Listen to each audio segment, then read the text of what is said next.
edition of Bum Talk, episode 20. Happy St. Patrick's over the weekend. I am your charismatic host, Che Bums, along with the younger brother to my right, Danny Bums. And it was a big Ireland weekend full of Ireland fighters, and even the UK was featured this Saturday at UFC. But we have a lot to cover, mostly boxing, and of course, obviously UFC Saturday night. So, Danny Bums, I'll give you the ball. The ball's in your court. Where do you want to start? Friday night. Friday night boxing. The Matchroom card in Philly. The Zone. Brought to you by The Zone. Yeah, it was fun. That was a lot of boxing. It was good. It was cool. Big weekend for boxing, especially for the Irishmen's. Started out with the title eliminator fight between Gabe Rosado and Sulecki. Oof, what a fight. Yeah, what probably a fight. My candidate for fight of the year. Only because of one of the later rounds. And that was the co-main event of the night. That was actually not the co-main event of the night. All right. Katie Taylor was the co-main event. No. The Irish girl too, yeah. So Sulecki, Gabe Rosado's a veteran he's fought everyone in the division. He's had he's had like a lot of losses. Like maybe like 13 or 12. Oof, wow, that's a lot. Jorge Masvidal has more. 13, I think he has too. So he's fighting Sulecki. Sulecki was an undefeated Polish boxer. Well, he was undefeated and he lost last April to Danny Jacobs on HBO, a UD decision. Mm-hmm. And so he's fair game, and Danny didn't even finish him, so obviously he's very fair game. So actually, I saw this matchup. I'm like, whoa, that's I feel like Sulecki's gonna dominate him, and he kind of did. He dropped him twice. He won every round, and then at the very end of round 9, oh my god, freaking Gabe Rosado. Well, Gabe Rosado, I remember I was teaching on the side, and I think he stepped out of the room. In the first round, Rosado was dropped. Like in the first half minute or two. I'm like, oh man. Then he was dropped a couple rounds later again, but then because it's a 10-round bout, and then the 9th round, this guy catches him and he knocks him down twice at the 10-7 round. But had he had 10 more seconds, he probably could have ended the fight. Yeesh. Not good for the. And then he probably won the last round. I don't know, but that was too late by then. Yeah, at that point it was late. So this sets up, I believe that's going to be the next fight for Andrade, which makes sense. Andrade. Because maybe they're too scared to milk it. They don't want to put Andrade with Golovkin next. Mm-hmm. Which is, I don't know. It's weird. That's why boxing is boxing. So that most likely, and that'll probably be on the June 15th card, which is Triple G, and that'll probably be like the co-main event. Yeah. Andrade and Sulecki. So what I read online was that Boo Boo wants to fight again either May or June, but obviously with cards already being kind of finalized. Yeah. And with pending Triple G said he wants to fight around May, June, then obviously September with Canelo if things follow through. But yeah, I mentioned too, Rosado, he's welcomed a lot of people to the division, right? You mentioned that last time. Yeah, he's fought Lemieux. I think one of the last guys he beat was the kid from Passaic, Glenn Tapia. Yeah, Glenn Tapia. He beat him. Yeah. He actually beat him. That was a good fight. But he's lost. He got locked out by Lemieux, by Golovkin. He also fought Willie Monroe Jr. I forgot who won that. By almost every big name, probably. Yeah, basically before Canelo came in, except Danny Jacobs. Got it. All right. So yeah, that's a good matchup. I didn't want to see Andrade. If it wasn't Golovkin, I didn't want to see him fight nobody. But now he's fighting Sulecki. Sulecki's definitely game. And we can. I very much imagine Boo Boo will win. Mm-hmm.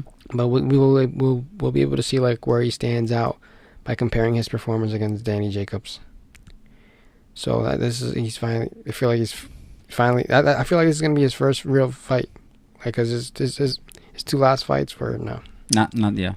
So, and as you mentioned, he lost last April, about a year ago, to Danny Jacobs. Yeah, to the Danny Jacobs. So. And Sulecki's Polish, right? Yeah. Okay, all right. Then in the co-main event, we continued the Irish weekend with our first Irish fighter, Ireland's very own Katie Taylor. She fought to become unified champion against Volante. I forgot her first name.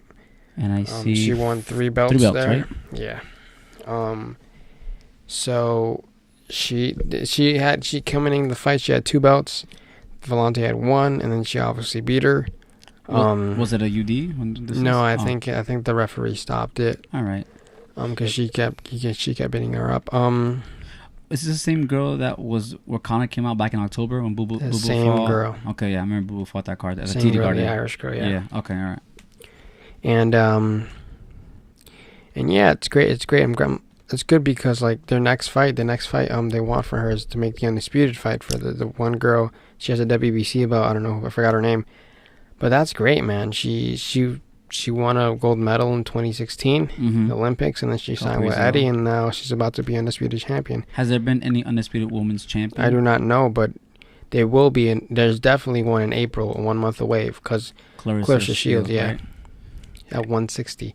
Clarissa Shields, she's probably the greatest female fighter of all time because she's 2-time Olympic gold medalist, 2012 and 2016. All right. And now she's about to be undisputed. And Katie Taylor, what division is she at? 135. Wow, okay, it's a big difference. No, they wouldn't. No, I'm saying like they get along. If it was close, you know, but 135, 160 is a big push. Yeah, I know. I mean, seeing, I don't know, pound for pound, who do you think is it? I guess it's debatable. Or Hammer? Well, as you mentioned, I guess you gotta look at the track records. What's the records? Professional record, obviously. You mentioned Clarissa next month has a chance to become unified, so she'll be the first one. Undisputed. Undisputed. And then Katie probably sometime down the summer or fall to fight again. So I mean, well, AJ wants her to co-main event the AJ fight for the June. Sorry, Eddie wants to co-main event the AJ Miller fight. Okay, I mean that's what I mean. So maybe as soon as Miller, as soon as June, we'll see undisputed champion. So we'll see, but you know what the records are? Props to the ladies in boxing for getting that shit done, because that's always it's always hard also for the men. Oh yeah, know, a lot of talking, a lot, you know. Yeah, I think I'd give Hammer pound for pound number 1, and then pound for pound number 2 is definitely Katie Taylor. You know what the records are off the top of your head, more or less? Under 20 fights, under 15. They just turned pro in 2016. Okay, yeah, so they're about the same. They should be about the same. On top of my head, I can't.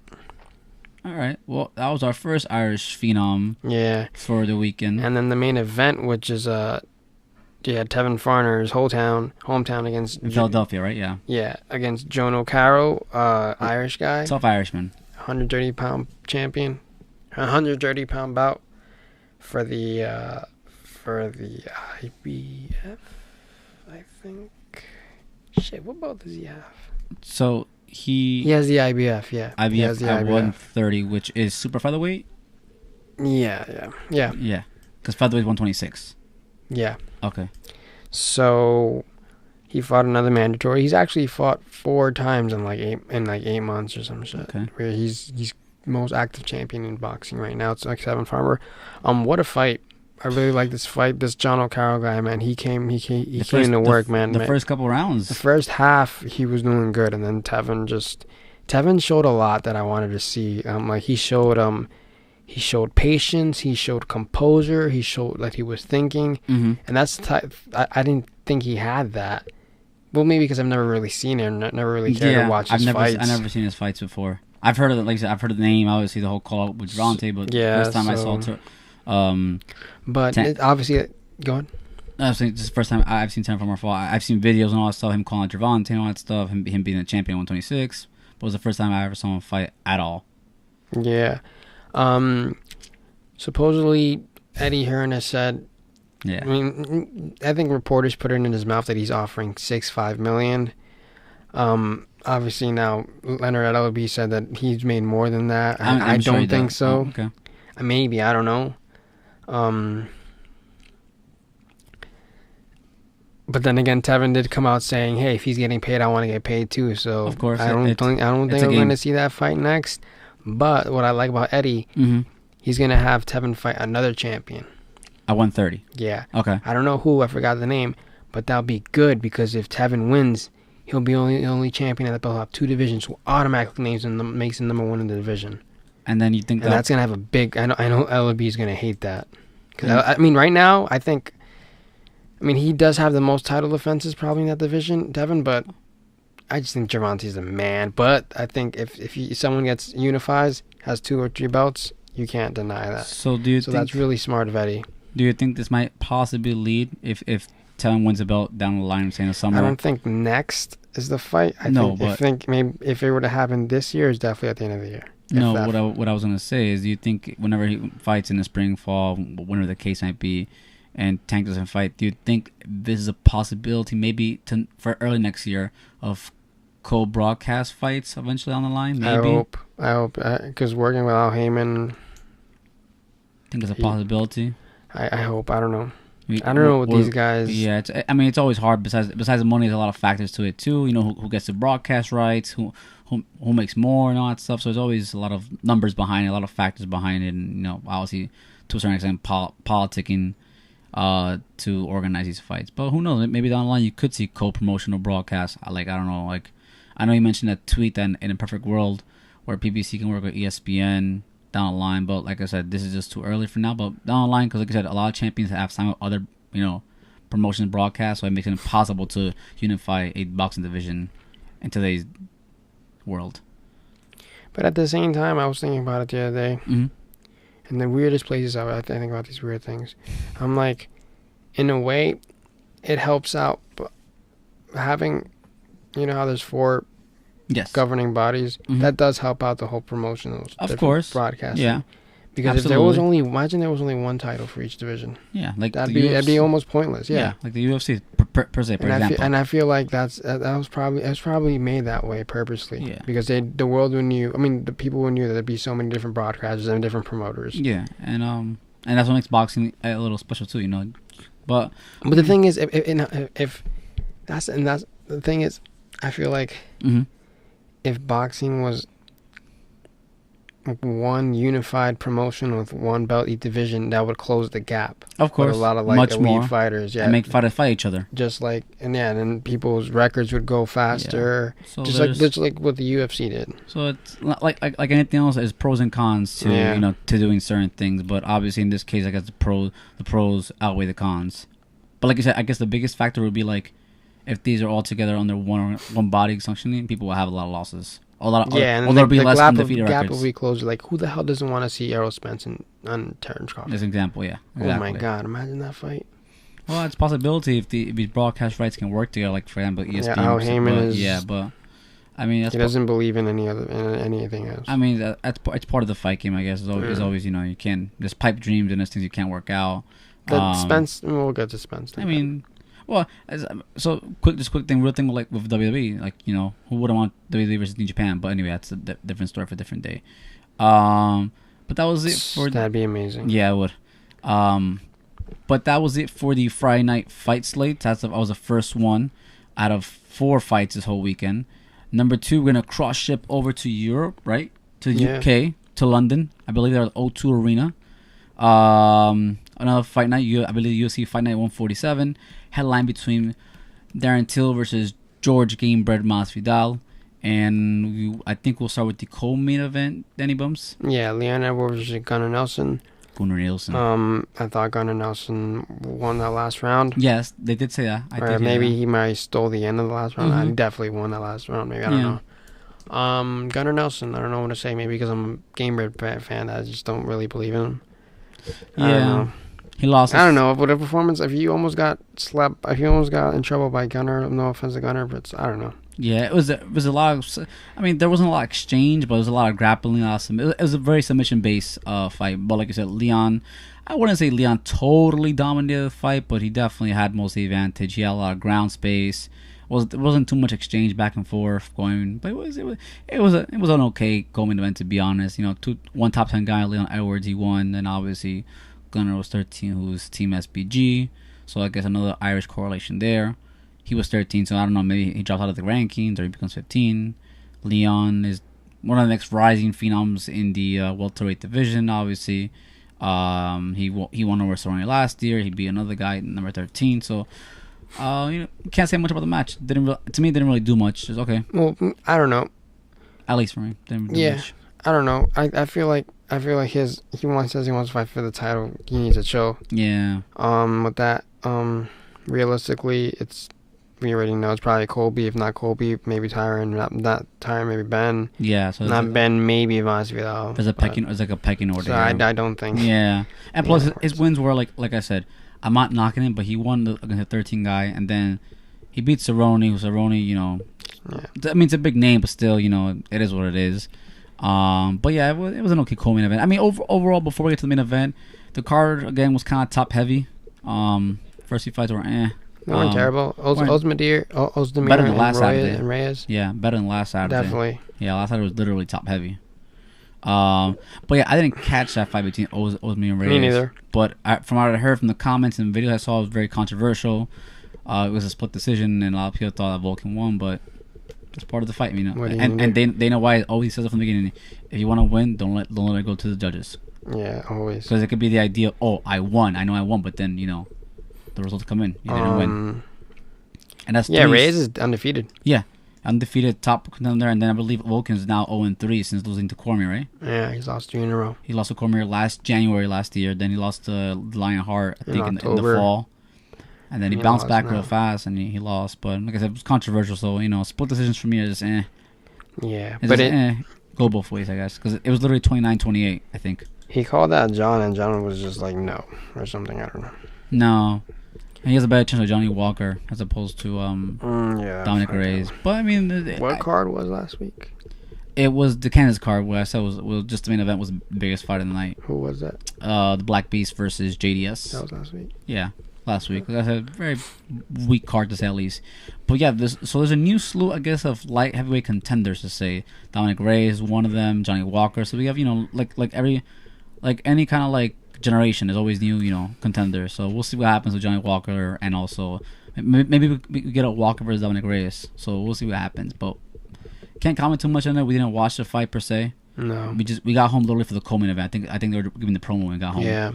So you saw what happened. Wasn't too, you know, a fan of it. But it's time for the main event. Saturday night. This was fun. It was George Gamebred Masvidal versus Darren the Gorilla Till, and that basically sums up what happened. Yeah, man. So you know that watching that first round, you can see the. What are you gonna say? Masvidal was like, damn, I haven't been in a fight. He didn't catch his rhythm yet. It was just been a while. Yeah, and he started out sloppy. The first 5, I think 4 seconds, literally, he nut checked him by accident, obviously. Yeah, he just wasn't in his rhythm. I feel like that's why I gave that first round to this guy. It was clear the first round. It wasn't a full domination, but yeah. And I think the time away was because of that. You can just tell there's where he had the ring rust or octagon rust. Correct me if I'm wrong. I think he dropped him once, right, in the first round. Yeah. And at the beginning too, but he recovered nicely. But you said, it was probably a little ring rust and the little nut check. And I feel like Darren Till is not. His ground game isn't the greatest. No, only because when he was on top of him, Masvidal was able to get out of it. Really quick too. Not really quick, but yeah, he was able to get out of it. And Till's a tall guy. So and we go into the second round. Masvidal already has him figured out. He's got his rhythm. And then the exchanges. Not just that. When I saw that how easily he's able to get taken down, Darren Till, I'm like, okay, not only is Masvidal back in this fight, but he got his rhythm. But I also thought, I'm like, wow, his game. I'm saying it again, his wrestling game isn't that great. This guy were to fight Ben Askren, he's done. Yeah. So. Yeah, I mean, Darren Till has never been known for his grappling, like you said. Obviously, that's what Tyrone said when he fought last September. He goes, yeah, his grappling isn't that good. Yeah. To me, Darren Till he's a very unique striker. Obviously, you know, with his stance and everything. Yeah, because he's really big. And then that's another thing. Being 170. You could see that in there with hot Masvidal. Yeah. Yeah, clear difference of height. But yeah, I think you summed it up basically right to the nail. Like, you saw him struggling in the first round, you know, getting the ring rust.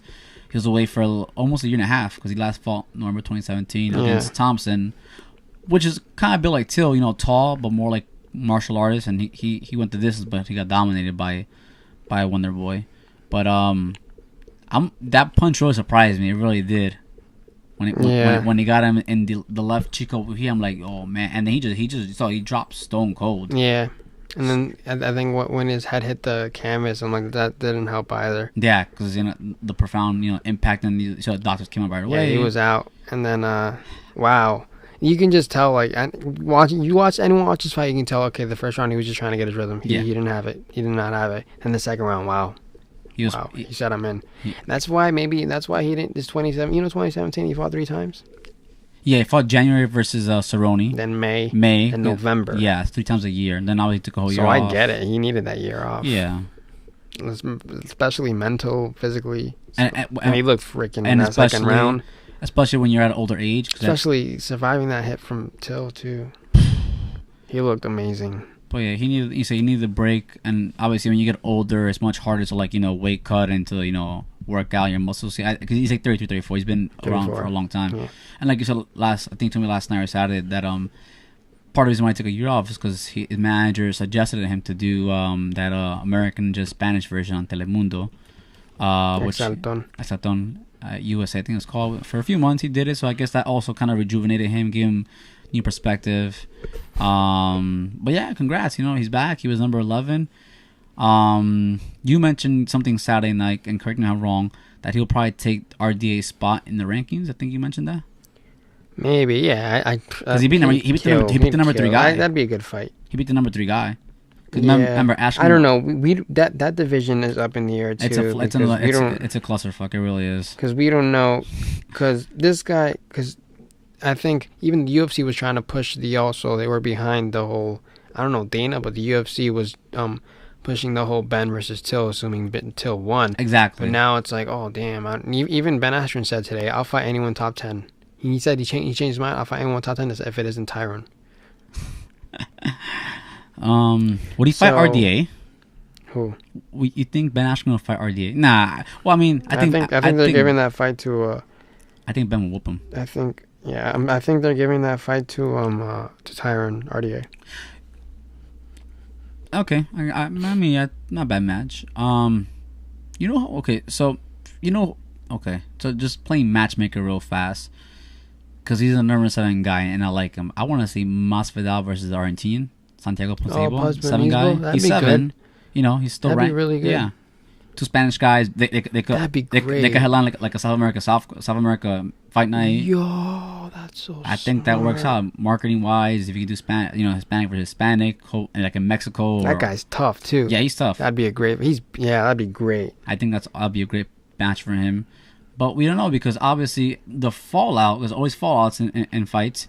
And you mentioned it when I left the house, is that there was an altercation between Masvidal and Leon Edwards. He had his post-fight interview, right? That was in the backstage interview out of WWE. Yeah. You know how you see WWE promos, there's a backstage interview, and then all of a sudden that guy gets jumped? It Basically. was literally that. But the camera wasn't shaking. Yeah, so this is what happened to Leon after. Oh wow, so so I haven't seen the picture, but so it's just like he's being interviewed, Masvidal, like a perfect backstage interview. Even his raps are off. All of a sudden, you see him. He's clapping back at this. Someone's heckling him. I thought it was a fan. Okay. And then all of a sudden he leaves. He goes up to him. I expected the argument. Then he just starts throwing like. I'm like, yo, what the.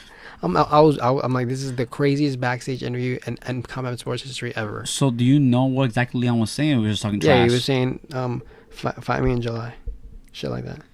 You see, I mean, as part of the fight game, people call each other out, but I don't think Masvidal should fight the guy right beneath him. That doesn't get him nowhere at all. But then again, that because logically, that's probably because of what happened. UFC's gonna give us what we probably. Want now, so we'll see what happens.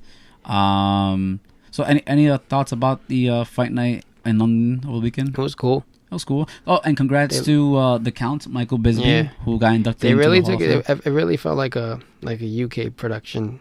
BT was really there with Dan Hardy. And the whole Mike Bisping thing, and they were all behind Darren Till. It was good. It was good, and it was at the O2. It was a big O2 was a big arena. I thought that was in Liverpool again because he's from Liverpool. Right.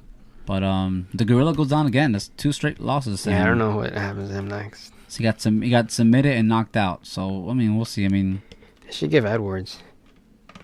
Yeah, Edwards. Okay, yeah. Or maybe Till versus Post-Benizbo, and then I don't know. We'll see. We need to see what happens at the top first. Absolutely correct. No, obviously it's probably going to be Colby versus Usman, most likely. But so I don't know. Maybe. We'll see what happens. But overall, it was a good fight night. Maybe Askren and Lawler. I feel like they should do that. Rerun it again? Yeah, probably. Ben will probably do it. And who knows how long his contract is with the UFC. And I'm sure just because if he keeps winning, they're not going to say no. Yeah, they're not. They're not going to not want to. But I'm sure because of Dana's relationship with Ben, he wants him to fight as soon as possible. Yeah. If it was someone else, okay, you can fight later. No, I want you to fight next week, 2 weeks, 3 weeks. But so now from the octagon back to the boxing ring, big Saturday boxing night. Yeah. The first super fight of 2019. First quarter, basically. Definitely. Yeah, because March then. Yeah. We had 4-division champion Mikey Garcia, champions at 126, 130, 135, and 140. Yeah. Mm-hmm.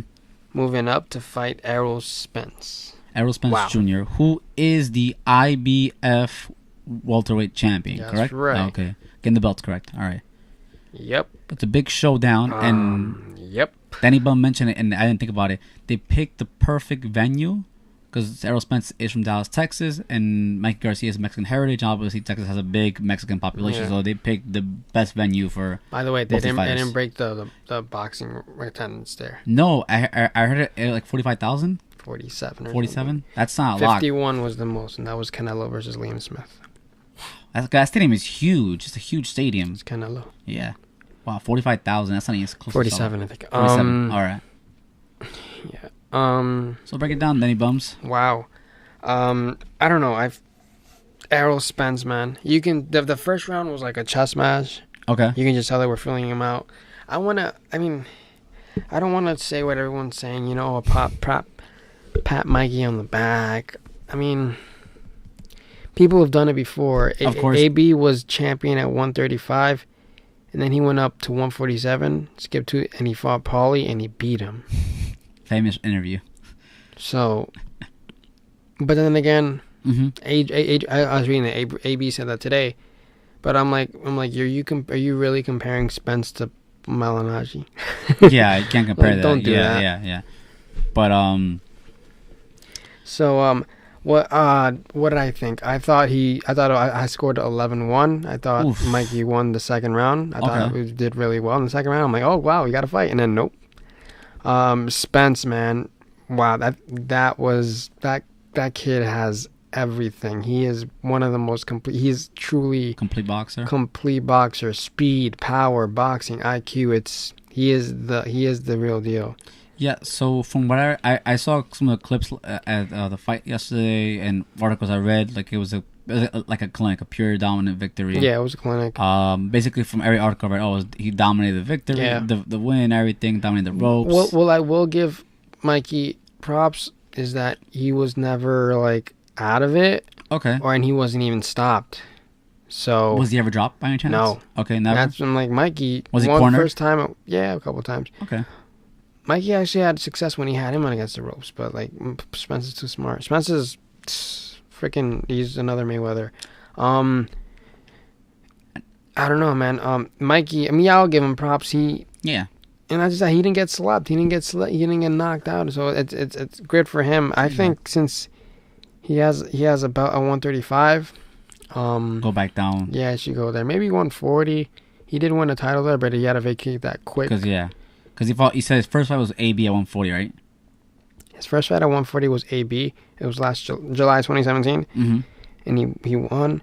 And then in February of 2018, he fought Sergey Nepes, who's he's fighting this Saturday for a belt. Mm-hmm. And Sergey was undefeated, and he knocked him out. And then he needed to defend his. He wanted to unify at 135, so he needed to drop to 135. He needed to drop to 140. Because he needed to unify at 135. Mm-hmm. So he had to let go of the 140 he won, and then he fought Robert Easter Jr. in the summer, in July. Yes, I and remember he that had fight. 2 of the belts, but then he had to quickly let that one go because the IBF was annoying. So they were trying to fight Errol Spence. Yeah. So he still has the WBC 135. All right. Then Loma has 2 others. So and I forgot who the 4th one. But I do know the plan is Loma's fighting is mandatory in April. In April, yes. And then in December, he's going to fight the other guy. So he'll have 3 belts. And then Mikey will have 1. So then it's a possibility that Mikey might go on to 135 sometime this year. He has a belt there, yes. Unless he doesn't want to. But that's the fight to make at lightweight. Yeah. So Mikey, then... Like Mike Copinger retweeted. He goes, in a perfect world, PBC and ESPN will work together, in which Loma fights Mikey and Crawford fights Spence. Yep. And that's what I alluded to earlier in the podcast, that, maybe down the line. Maybe one of them fight, like one fight is on ESPN and one fight is on... Yeah, vice versa. That'd be dope. So yeah, we'll see. But like I alluded earlier today, that's a possibility maybe down the line if you want to close the gap like I mentioned before. I was just watching an interview with Andre Ward, and he said he goes like they're in the fourth quarter of building that up right now. There you go. That sounds to me like very serious. Yeah. It's not preliminary. It's not a rumor. It's not a thought. It sounds like this is really, really, coming in play. But like always, in terms of like you don't have to build a fight. You know, how boxing you build up fights and shit. 'Cause it's stupid. Yeah. He said you're in the fourth quarter. There you go. So it kind of sounds like it's imminent. Just that maybe down a year you hear more news about that. But like now let's go to Spence. What's his plan next? So like I mean it's stupid. Like when Oscar De La Hoya said, "Why don't you fight in the zone?" It's like, who are you gonna fight in the zone? Yeah, because Jesse Vargas. So let's run. Well, you're gonna go up to 154 fight Jamie Mangwa? I mean that's a possibility, but some smoke right there. That's some real smoke. I think Darryl can beat him. So let's look at the welterweight champions. Last night they showed up on ESPN. So just to run through, Keith Thurman and Sean Porter are both on PBC Showtime. Obviously, if you guys don't know, they fought a couple years ago, and obviously Keith Thurman came out the victory. T-Bud Terrence Crawford is on ESPN, and obviously Errol Spence is on Yeah, like Fox. So three out of 4. Why would you leave Showtime PBC? Yeah. Anyway, so I think because Manny has that stupid the regular, right? Stupid WB version of the welterweight title. The regular title.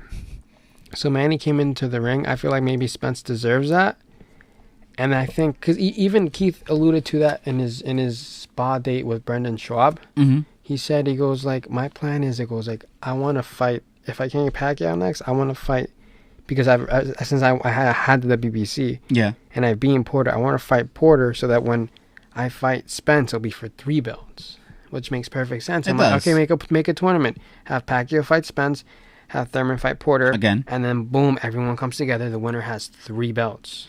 And like then we'll talk about if you want to. And like I mentioned with you about Thurman, I think Thurman, just the way I think about Thurman, I think he'll pick the easiest outcome for him, which is Porter. He goes, I beat you, I'll do it again. Yeah. Steal the belt again, whatever. Have the belt. You have 2 belts, yeah, and then that automatically makes him number 1 in the division. And then he'll probably hope to fight Pacquiao or Spence. He will hope that Pacquiao will beat Spence, but obviously I don't yeah, think Spence. No, we don't think that. But I I would think Thurman will want that. He goes, okay, I beat Spence again. And then hopefully Pacquiao knocks out, Spence, and then it'll work out for Thurman. But yeah, like I mentioned, do some kind of like a Grand Prix to say more or less, or title eliminator, as you call it. Like what the zone's doing with the middleweight division. Yeah, ish. Yeah. Because I don't know what they're doing with Boo Boo.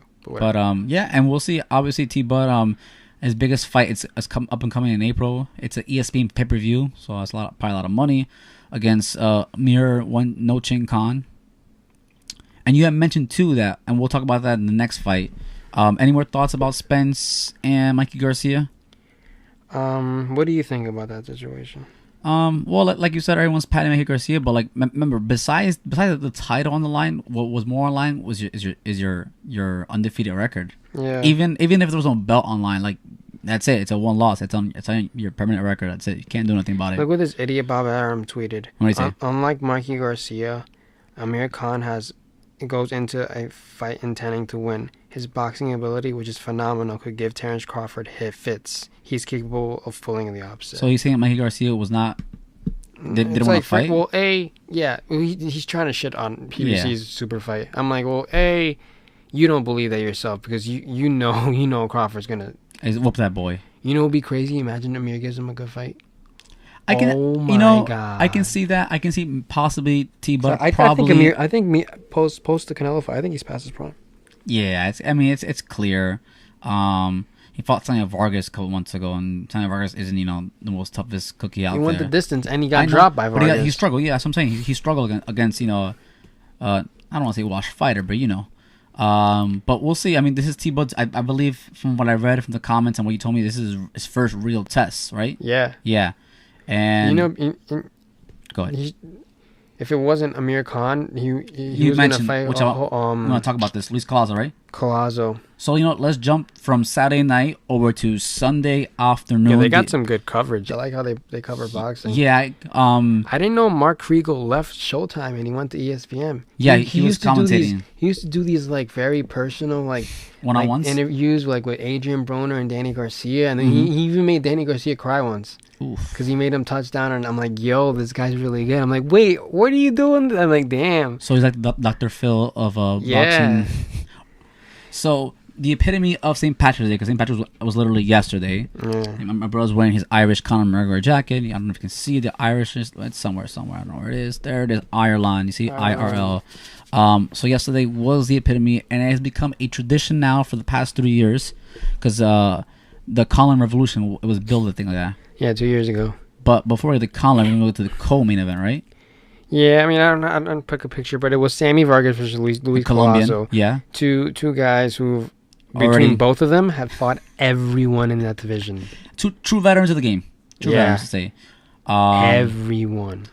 Sammy Vargas was 30-40-2 coming into the fight, and I believe Collazo was 37-8, I believe. Collazo will always be famous for this close to stopping. You told me this. Thurman. Yeah, Keith Thurman. In the When 8th that round. fight happened, you know what I said that? I'm like, this is cherry picking gone wrong. You mentioned that. I Thurman. remember that. But You thought he thought he had it in the bag.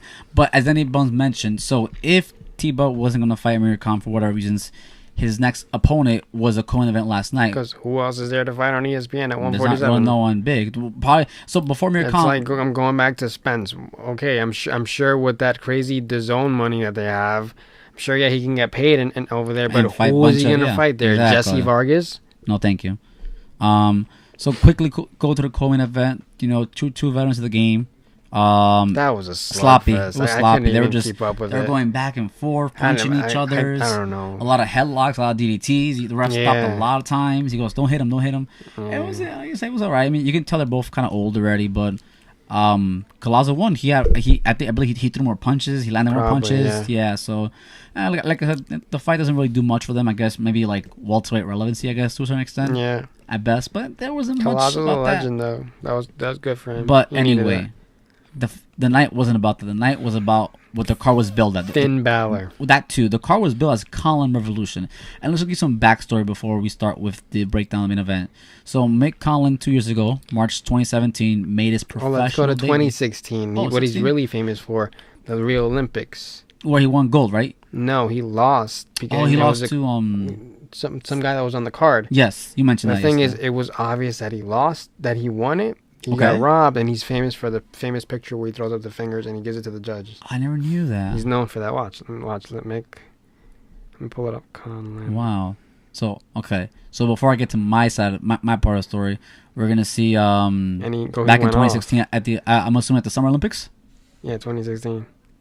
Oh, there, He told the judges off. there you go. You want to show them the picture real fast? So this is back in the Summer Olympics 2016. I'm not sure where they were. Then after that, he supposedly almost signed a deal with Mayweather Promotions, but chose to go with Old Bob Bob Artem. So Arum. moving from the summer of 2016 to St. Patty's Day, March 2017, Yeah, Mick Conlan made his professional debut over here across the river at the Hulu and he Theater. main evented. Main That's evented. insane. 0-0. Well, I think part of the reason why it was a Conor Because- yeah, McGregor. Conor McGregor. Because Conor was going to fight in a few months. Conor took a picture with Bob Arum. Dana must have been pissed. Dana hates Bob Arum. I know he does. And he hates Oscar De La Hoya. He hates a lot of boxing guys. So No, he loves Al Heyman, though. And that's crazy. does he it's like so Eddie weird. Hearn? I don't think he knows him. He probably knows I know, him. and he knows his fighter, Joshua. Yeah. So 2 years ago, the Conlan Revolution started. Professional debut, 0-0. Obviously, when you have the backing of Conor McGregor, that gives you a lot of clout boost, whatever. So Yeah. 2 years forward, I believe he's 11-0 going into yesterday, or 12-0. Mick Conlan fought a scrappy Mexican, Ruben Garcia, I believe. Ruben Garcia, something like that. something Or like that. Hernandez, I don't know. Yeah. Young, just as young as him. And obviously, the Conlan Revolution still lives because he's still undefeated after 2 years. And yeah, like Danny Bones mentioned, he came out with the one and only Finn Balor last night. Yeah. They did the whole too sweet thing, yeah, you know. But yeah, I mean, I've seen Conlan fight. This is the first time I saw him actually like a full fight. I mean, I wouldn't say I was totally impressed, but you know, Ruben Garcia, he hung in there. He really did. Yeah, I didn't expect that. It wasn't a full dominant because fight. they met a couple years ago. A couple months ago. Okay. At a presser. Like a top rank presser. Yeah. So And then last night, I was surprised. Oh, so he this is the famous picture that's going all over Instagram, Twitter. I hope next year's like Becky Lynch or Sheamus. The man, right? Yeah, you're right. Or maybe like Joe Duffy. Joe Duffy. Anyone big? He lost, right? Yeah, he lost recently. He was. I think on Saturday he lost. I think he was on the card. He was in the card. Yeah, he did this last Saturday, but he fought recently. But obviously, he's always gonna be famous. But yeah, I mean, I wasn't too impressed with the victory. I mean, he won. No, he fought a game opponent too. That's the thing. Hands are down. Like I don't want to say every round. Yeah. Maybe the first round they weren't, but hands are down most of the time.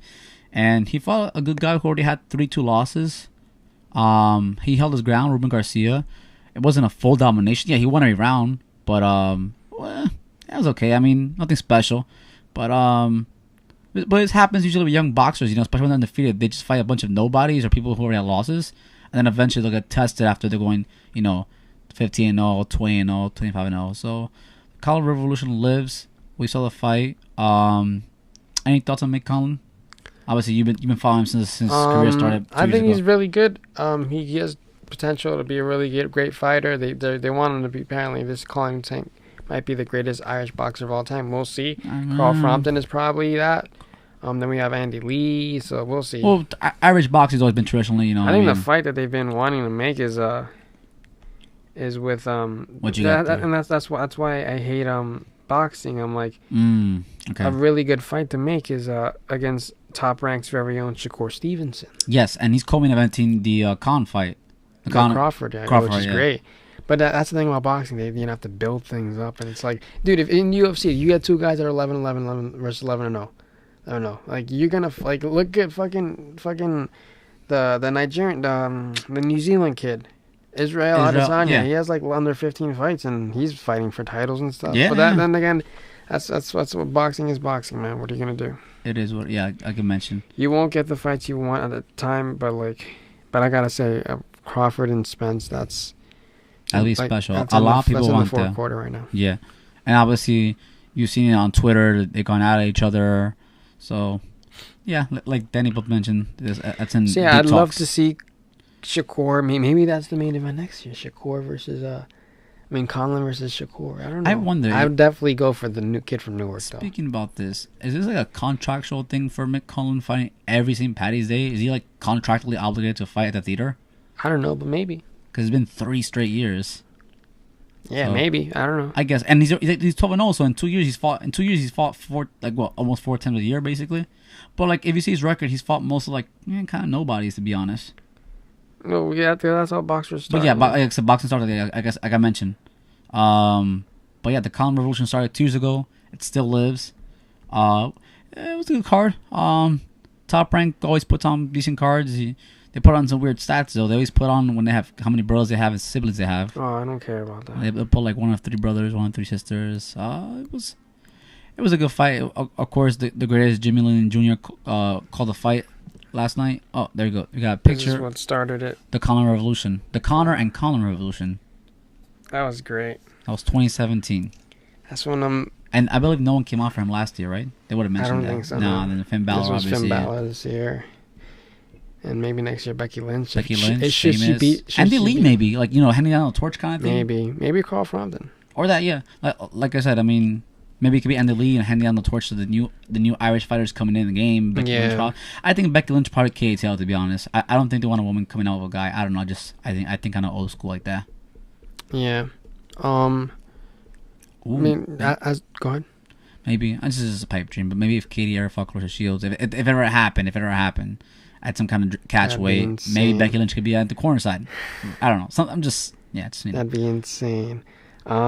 Speaking of, go ahead. So what's there's a triple threat for the fight at the WrestleMania with the girls? Yep, it's basically official. We're 3 weeks away. We did miss the big beast tonight because he opened up Raw, and that's pretty rare nowadays. I can't wait to see that. Yeah. So yeah, it's official triple threat. I think that they got to start promoting that fight. Yeah, it's 3 weeks away. You have to. They've been promoting the triple threat since like November. And then Kofi Kingston remember when Becky got hurt or some shit or. Yeah. And then Charlotte had a fighter. That's what started it all. Yeah, it started the whole feud. And then I know we kind of just went to WWE while announcing it. It's all right. So tomorrow is Kofi's gauntlet match where he fights 5 opponents. So it's like a Kofi Kingston episode tomorrow, literally. I want to see him literally like lose at WrestleMania. I don't know. Vince has a knack of disappointing the fans. Like he'll trolling the fans. Exactly. Yeah, Vince loves to troll fans. Yeah, like last year will never be. Everyone thought that Brock is leaving the UFC and gonna drop the title, and then he retained. Even he hated that because he drew the belt that. And then they go, asshole. Even the Roman haters thought that Roman was gonna win. Like, that's it. Roman is going to win. Roman legit cried. Yeah, he got screwed over. He felt what we felt like. But I don't know, Danny Bones. We cover a lot of boxing. Anything else you want to cover? Yeah, it was a lot of boxing this weekend. I really enjoyed that. Overall, pretty good. And it was a whole weekend, Friday through Sunday. Obviously, St. Patty's Day, so it makes sense. A lot of Irish fighters fight on this weekend. Even the UFC main event was like a striking match. Yep. Not much ground stuff. It was pure crate. But yeah, we'll see. What's the pay-per-view, the UFC one? 236, April 13th, the week after WrestleMania. Okay. Yeah. Okay. But UFC, they're still booked. They got the Nashville card this week, Pettis and Thompson. The following week is their ESPN card again on Barboza versus Gaethje. Okay. Bellator's a fight this weekend. It's not a big fight. The next big fight is in April. That's the next biggest fight. Rory, right? Yeah, it's exclusive on the Zone. Boxing has a heavyweight showdown, you said, this weekend, right? And then also a PBC card on Fox, you said, or FS1? Oh, yes. Kubrat, whatever guy, he was supposed to fight AJ like a year and a half ago. He fell off. He's another contender. That's probably, if he win, I'm pretty sure. Probably Fury. That makes sense. Okay. And that's actually an ESPN fight. And the Ukrainian that almost killed Donna Stevenson. Mm-hmm. He's on Top Rank. You saw that? He's fighting on ESPN. Yeah, he's fighting the ESPN card, but the following week. Watch that. Look, if that's possible, and who else is on top? Who was Top Rank ESPN? That's had a fucking Kovalev. They could unify. Yeah, because Kovalev and Alvarez, they signed with Top Rank. Yeah, because they fought back in February. Yeah. So yeah, we'll see what happens. We'll decide next week if we record, because we're booked a lot of fights this week. The 30th too, and then the following week is WrestleMania. So there's a lot to cover. Just a lot to cover. UFC has nothing. No, there's no UFC WrestleMania weekend. I don't know about boxing. If there is, maybe Friday night. That weekend should just be off only for WrestleMania, I think. But yeah, there's no UFC, no Bellator, I believe, that weekend. Boxing, we got to look at the calendar. But yeah, folks, I think that's about it. Thank you for tuning in. Thank you for the new 4 subscribers, all from AFA. Thank you, guys. Almost have 50 subscribers. Appreciate that. For the follows and tweets, thank you, Danny Bones, for handling that. Yeah. This episode will be uploaded later tonight. Don't forget to like, share, subscribe.